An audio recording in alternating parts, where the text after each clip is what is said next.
Most people over 75 believe they're doing the right thing by walking every day. It feels safe. It feels familiar.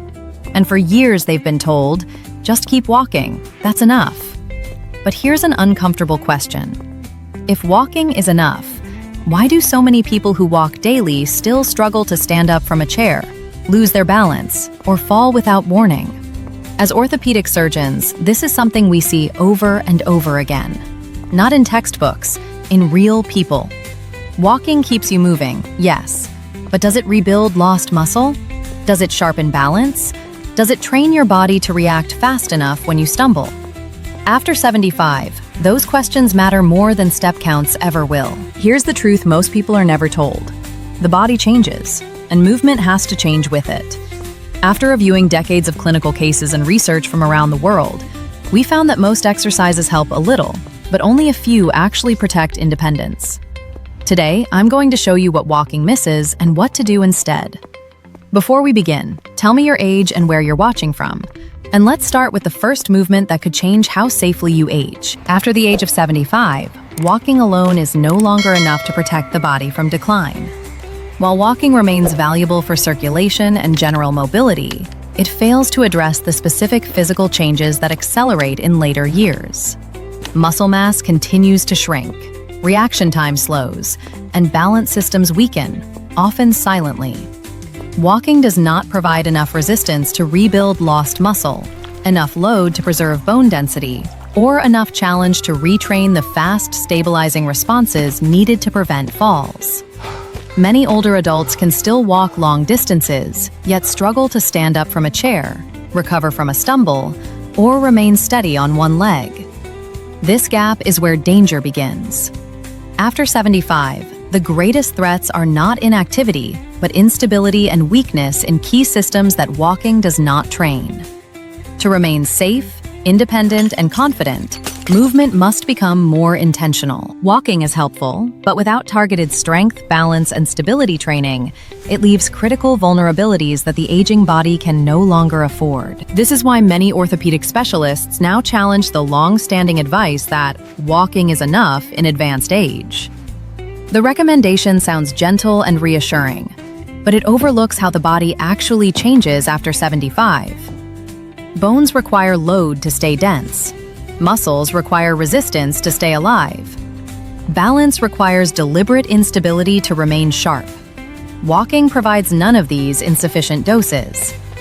From an anatomical and biomechanical standpoint, it is simply incomplete. Surgeons see this gap every day in real patients. Individuals who walk faithfully yet lose the ability to rise from a chair, catch themselves during a misstep, or move confidently in tight spaces. These failures are not due to laziness or poor effort. They are the predictable result of a movement strategy that no longer matches the body's needs. When advice does not align with anatomy, outcomes suffer. That is why walking, while still useful, must be reframed as a foundation, not a solution. After 75, preserving independence requires movements that intentionally rebuild strength, restore balance, and reinforce the systems that walking alone leaves behind. And this is where the decision becomes personal. You can continue doing what feels familiar and hope it's enough, or you can choose to protect yourself with movements that actually match what your body needs now. If this perspective has challenged what you've been told for years, that's a good thing.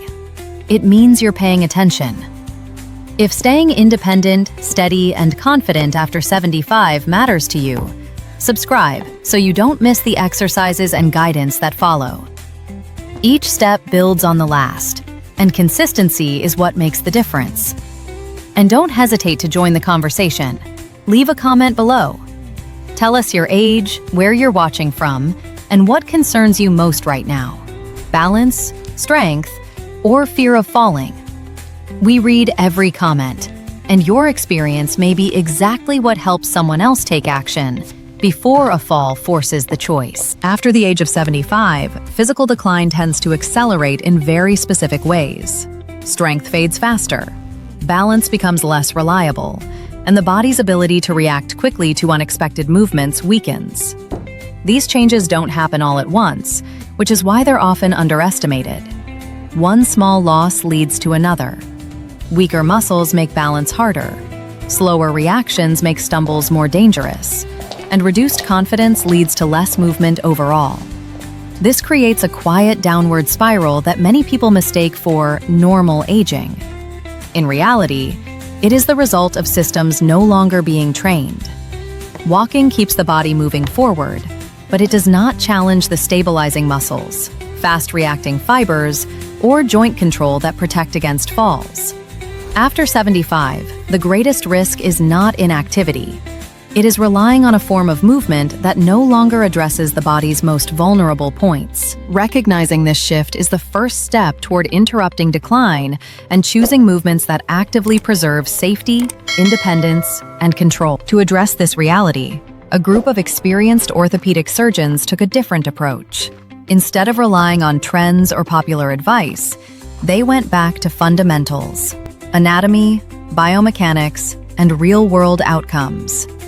They reviewed hundreds of medical studies, examined rehabilitation protocols from multiple countries, and tested a wide range of exercises on patients and on themselves.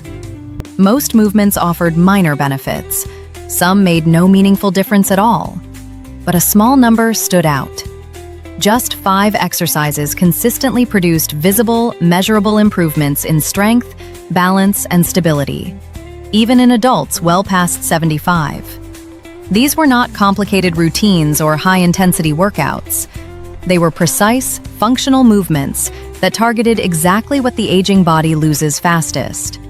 This discovery changed how these surgeons think about aging and movement. It showed that effectiveness is not about doing more, it's about doing what works. And those 5 exercises form the foundation of everything that follows. The first of these movements focuses on a skill that quietly disappears with age, but plays a critical role in preventing falls: the body's sense of position, or proprioception. Heel-to-toe walking may look simple, but it directly retrains the communication between your feet, your nervous system, and your brain. After 75, this connection weakens, which is why many older adults feel unsteady even on familiar ground. By narrowing your base of support and forcing precise foot placement, heel-to-toe walking challenges balance in a way regular walking never does. Each step demands focus, control, and coordination. Over time, this sharpens awareness of where your body is in space and improves stability while moving. People who practice this consistently often report feeling more confident in crowds, on uneven surfaces, or when changing direction. It restores a level of balance that walking alone cannot reach. The decline of proprioception after 75 is one of the most underestimated causes of falls. As nerve signals from the feet and ankles become weaker and less precise, the brain receives delayed or incomplete information about where the body is positioned. This is why many older adults begin to feel uncertain on stairs, uneven sidewalks, or in low-light environments. It's not a lack of effort or attention. It's a sensory system that has lost clarity. When proprioception fades, balance becomes reactive instead of automatic, and small disturbances turn into serious risks. Regular walking does little to correct this because it repeats the same predictable pattern on a wide, stable base. Exercises that deliberately challenge foot placement and stability are required to retrain this system. By restoring accurate sensory feedback, the body regains confidence and control. This improvement doesn't just reduce falls, it changes how safely and comfortably a person moves through the world each day. This renewed sense of control has a powerful psychological effect as well. When balance feels unreliable, people naturally become cautious. Steps get shorter. Movements slow down. Activities are avoided, not because they are impossible, but because they feel unsafe. Over time, this caution feeds further decline. Confidence drops, movement decreases, and the very systems that need stimulation weaken even more. Restoring proprioception interrupts this cycle. As balance improves, fear begins to fade. People stand taller, walk with more intention, and trust their bodies again. This confidence encourages more natural movement throughout the day, which further reinforces strength and stability. In this way, improving balance is not just about preventing falls, it's about restoring freedom. When the body feels predictable again, daily life opens back up. Simple tasks no longer feel risky, and independence stops feeling fragile. That sense of safety is foundational to aging well. If this description feels familiar, if you've noticed yourself moving more cautiously or avoiding situations that once felt easy, this is the moment to act. These changes don't have to become permanent, but they do require attention. If you want to keep learning how to rebuild balance, confidence, and control after 75, subscribe so you can follow the full progression step by step. And take a moment to leave a comment below. Tell us your age, where you're watching from, and whether balance or fear of falling is something you're dealing with right now. We read every comment, and your experience may help someone else recognize the same early warning signs and take action before a fall forces the decision for them. The next focus shifts to a movement that directly determines whether daily life remains independent or slowly becomes restricted. The ability to stand up from a seated position. Chair squats target this exact skill. After 75, the muscles responsible for rising from a chair, primarily the quadriceps and glutes, lose strength at an accelerated rate. When this movement becomes difficult, everything becomes harder.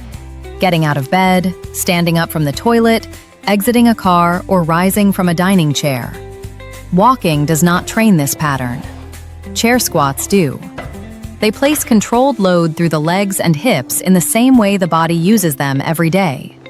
This makes the exercise uniquely functional.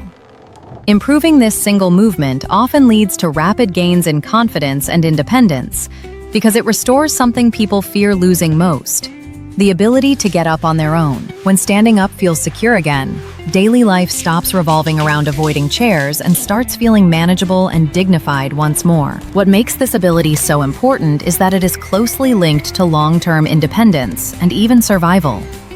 Research consistently shows that difficulty standing up from a chair is one of the strongest predictors of future disability in older adults. It signals declining leg strength, reduced balance, and a higher risk of falls. When someone can no longer rise easily, they begin to rely on armrests, grab bars, or other people. Over time, this dependence reshapes daily behavior. Social activities are avoided, confidence drops, and physical decline accelerates. Chair squats directly interrupt this process because they train the exact muscles and coordination needed for real life. Each controlled repetition reinforces strength, balance, and body awareness. This is not about exercise for exercise's sake. It is about preserving dignity. The simple ability to stand up independently often determines whether a person continues to live freely or begins to surrender control of everyday life. The next movement addresses a problem walking completely ignores, but that becomes critical after 75: hip control and lateral stability. Standing hip circles are designed to strengthen the small, stabilizing muscles around the hip joint while restoring its full range of motion. These muscles are what allow you to step sideways, turn quickly, or recover when you trip.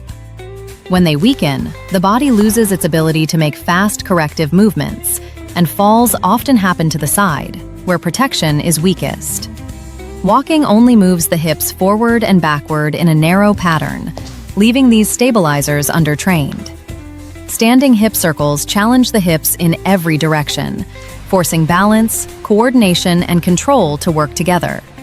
Over time, this improves stability during real-life movements like stepping off a curb, turning in tight spaces, or catching yourself after a misstep.